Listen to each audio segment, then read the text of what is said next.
श्री राम पधारे हैं। सबरी के कुटिया में श्री राम पधारे हैं।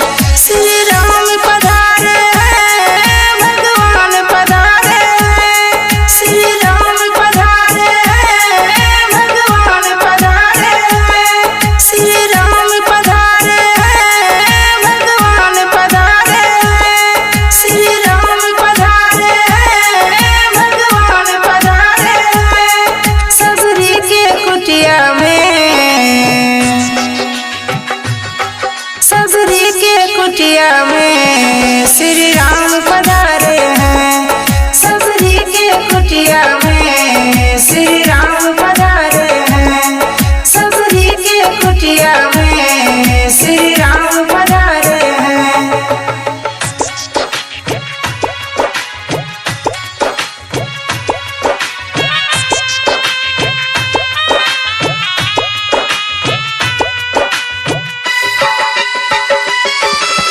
डीजे मनीष रक्सौल। मनीष रक्सौल।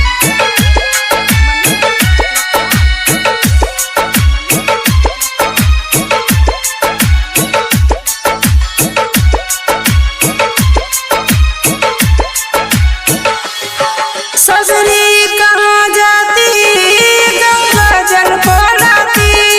सबरी कहाँ जाती गंगा जल को लाती।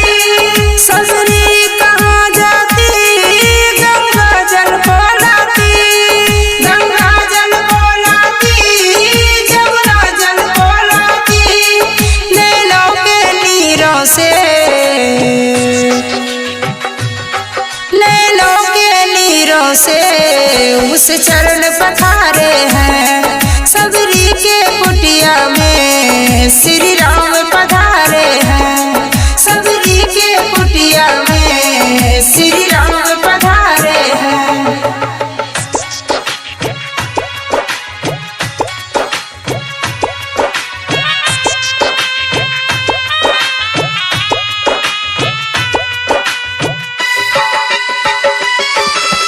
डीजे मनीष रक्सौल।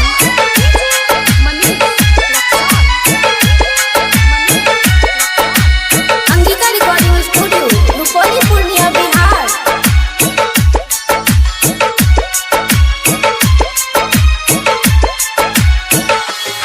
सबरी कहाँ जाती माखन मिश्री लाती।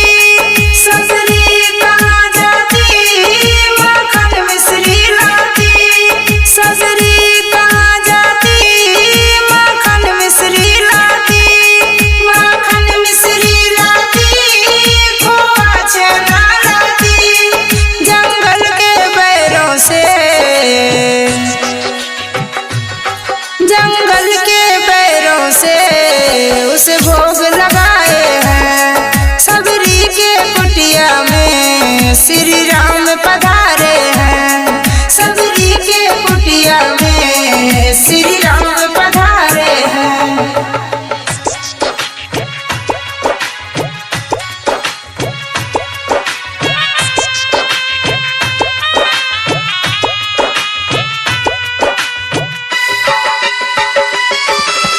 डीजे मनीष रक्सौल। मनीष रक्सौल।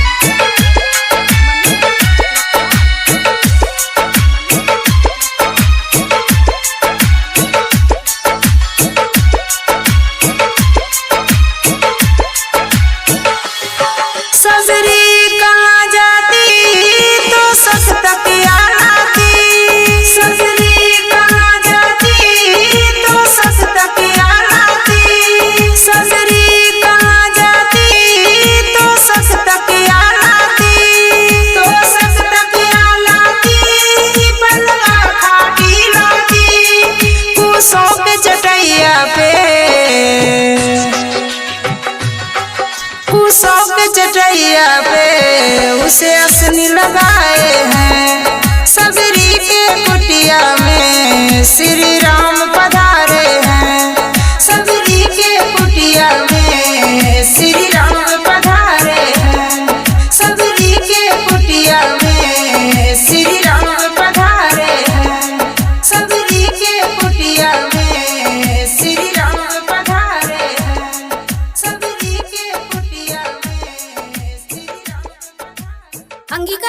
स्टूडियो रुपौली पूर्णिया बिहार।